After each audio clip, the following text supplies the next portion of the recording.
it all happened because of Larry, my contractor. I had known him way back when I taught at CSU. He was a student at CSU. So I've known him forever, and he was in Brazil when the fire happened. And so he had heard from mutual friends that the house was gone.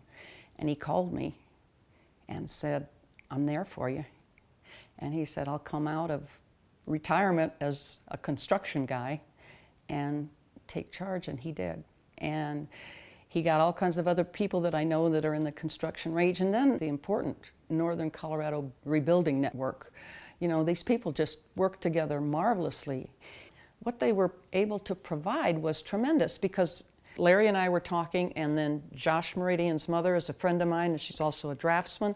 So Larry and I would talk, and then Connie would draw up plans, and we'd look at them, and he'd take them then to the meetings, and there were architects and structural engineers and people who could look at these plans and say, "Yeah, that looks pretty good, and maybe you want to rethink this, and have you thought about that, and what about this?"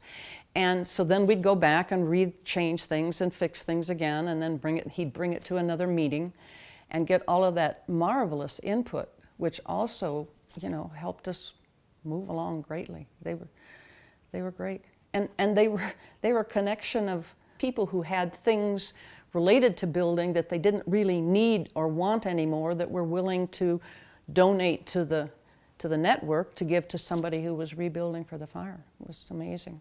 I have solar hot water, and that came about through someone who was upgrading his system and had something that could be used. You know, somebody else had redone their kitchen, and they had some sinks, and you know, they didn't really know what to do with them and donated those, and that's what's in my kitchen, and I love them. We had done a good job with the defensible space, but the house itself, you know, my son said, well, and it was old, I mean, relatively, and had places where embers could catch. Before my potting area for plants was an open carport hooked onto the back of the house. And I learned later that embers can blow in there, and then they don't go away, they stay right there. And so now I have a potting shed, but it can be totally closed. Even the part that faces south has doors that can shut completely so that an ember can't get in there and cause trouble. It's, I think, amazing all the things that they found about making a fire-wise house for areas like this.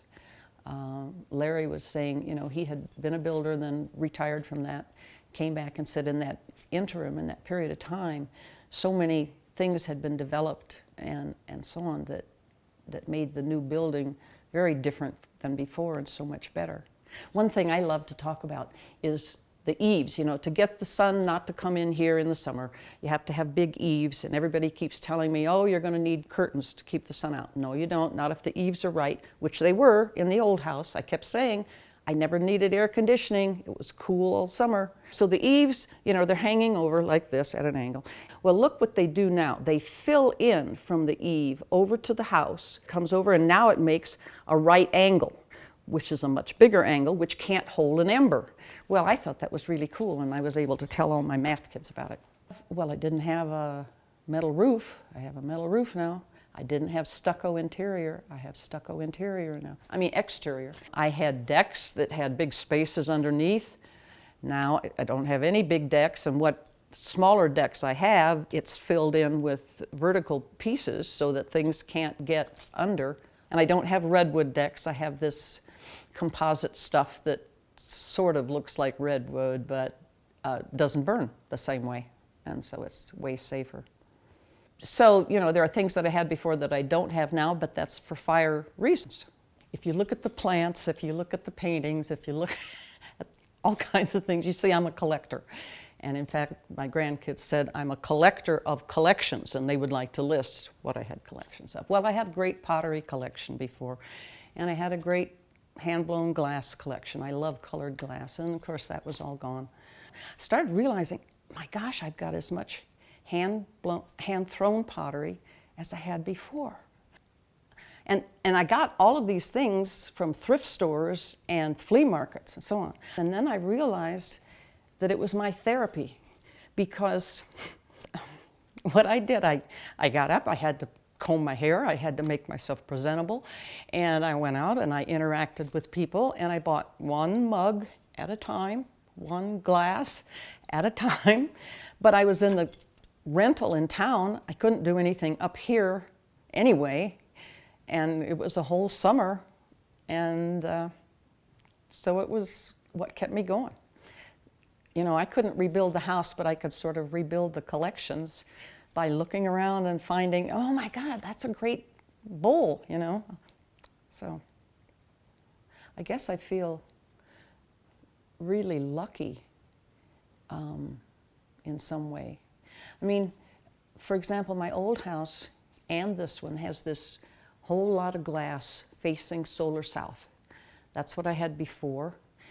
And that's what I knew, that part I was going to have again. And at a certain point, my son, when I was dithering over the cost, because it's not cheap, said, look, if you have to economize somewhere else, you want that glass, because it's like you're living outside even in the winter. And so he says, you know, you can economize somewhere else. Well, the thing that's so lucky is my view is the same as it was before the fire. The crazy fire, I mean, it burned the house, it skipped the carport, then it jumped to a funky garden shed that needed some attention anyway, but then it jumped the outbuildings, didn't burn the outbuildings. My meadow was there. The biggest trees on my whole property are right out this view, and so the view looks the same. If I go out the back door, it's a very different story. And I have acres that are north of the house that have a lot of sticks, although my son's been really great about working on that and cutting down the black sticks. But, you know, I mean, how lucky is that? It could have been the reverse. And then I'd be saying here, do I want all this glass to look out on something that is not very calming or reassuring or green or beautiful? That was really lucky.